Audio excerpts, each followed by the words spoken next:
आफताब श्रद्धा के केस के बाद अब किसी भी हिंदू मुस्लिम प्रेम कहानी का हश्र बेहद चौंकाने वाला आने लगा है। बढ़ती नफरतों के बीच ऐसा कोई भी जोड़ा दिखा तो वो सीधे धर्म के ठेकेदारों के निशाने पर है। और सिर्फ यही नहीं, फैसला ऑन द स्पॉट के जैसे इन्हें लाइसेंस मिल गया हो। ये बात अलग है कि ऐसा लाइसेंस इन्हें किसने दिया ये किसी को पता नहीं, लेकिन कथित धर्म रक्षक निकल पड़े हैं ऐसे जोड़ों को रास्ते से हटाने के लिए। और ऐसा भी नहीं है कि ये सिर्फ किसी एक धर्म में हो, ऐसे लोग दोनों तरफ हैं। कट्टरवाद के चलते ये जान लेने से भी नहीं चूकते। इसी के चलते बुधवार सुबह बाइक सवार दो युवकों ने एक युवती को गोली मार दी। युवती सड़क पर ही बेहोश होकर गिर गई। फायरिंग से अफरा तफरी मच गई। लोगों ने पुलिस को सूचना दी। वारदात मुरलीपुरा थाना इलाके की है। घायल अंजलि को कांवटिया अस्पताल में भर्ती करवाया गया है। इसके बाद एसएमएस अस्पताल में रेफर कर दिया गया है, जहां ट्रॉमा सेंटर में युवती का इलाज किया जा रहा है।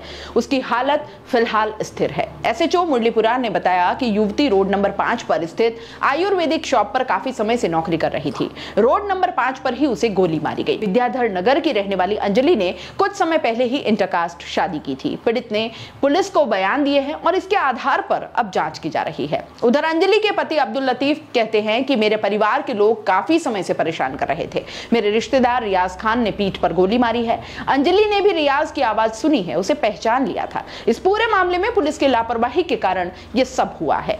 उसने कहा कि मैं ऑफिस में था, अचानक फोन आया कि अंजलि को किसी ने गोली मार दी है। मैं सीधा अस्पताल पहुंचा। हमारी शादी 27 जुलाई 2021 को हुई थी। हमने कोर्ट में लव मैरिज की थी और मेरे बड़े भाई और उनके साथी रियाज खान हमें पहले भी परेशान कर चुके हैं। सदर थाने में इन पर मुकदमा भी चल रहा है। हमने इनकी बहुत बार कंप्लेन की थी। अगर पुलिस वाले इन पर समय रहते दबाव डालते तो आज ये घटना नहीं होती। अंजलि ने मुझे बताया था कि स्कूटी सवार फोन पर बात करते आ रहे थे। रियाज की आवाज लग रही थी। वो किसी से पूछ रहा था कि गोली कहाँ मारनी है।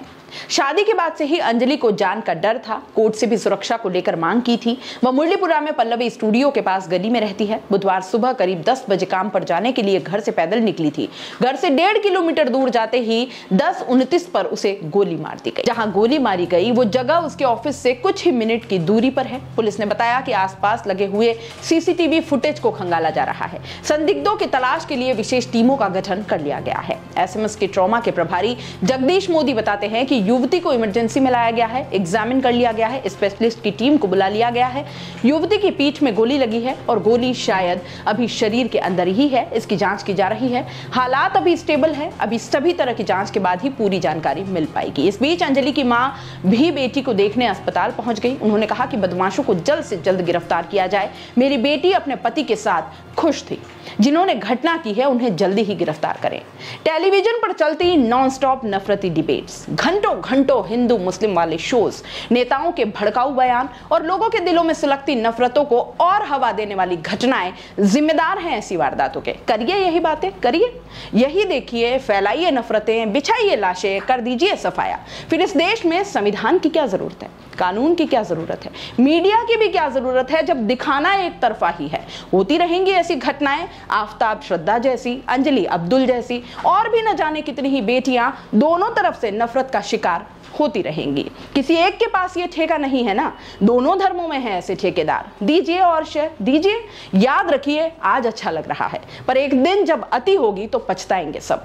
लेकिन तब तक शायद बात हाथ से निकल जाए। कानून हाथ में लेने का हक किसी को नहीं, न श्रद्धा को मारने का हक किसी के पास था, न अंजलि को। याद रखिए।